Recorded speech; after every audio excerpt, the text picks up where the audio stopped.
Vllaznia vijon përgatitjet për ndeshjen e radhës në kampionat ndaj Elbasanit, por trajneri Edi Martini duhet të bëjë llogarit me dy mungesa të rëndësishme. Erdenis Gurishta dhe François Deluce nuk do të jenë të gatshëm për këtë sfidë, duke detyruar stafin teknik të rishikojë alternativat në formacion.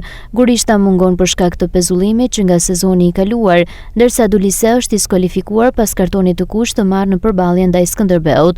Këto dy mungesa prekin pikërisht repartin e mbrojtjes, duke i krijuar Martini një tjetër dilemë për përbërjen e prapavijës. Trajneri shkodran tashmë po teston alternativat që ka në dispozicion, me synimin për të ruajtur ekuilibrat e skuadrës.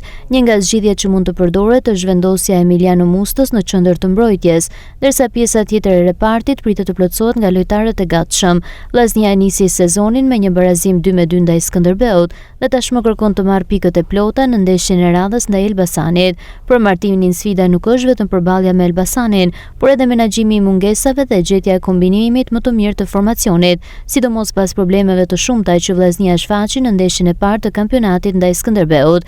Gjatë gjithë kësaj jave, kuqeblut kanë zhvilluar seanca stërvitore me një fokus të veçantë të organizimit në prapavi, ndërsa trajneri Edi Martini pritet ta përcaktojë formacionin përfundimtar vetëm në orët para ndeshjes.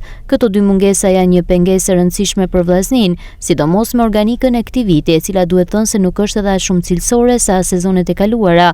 Por gjithsesi trajneri Edi Martini shpreson që alternativat në dispozicion të japin përgjigjen e duhur dhe skuadra të marrë fitoren e parë në këtë kampionat.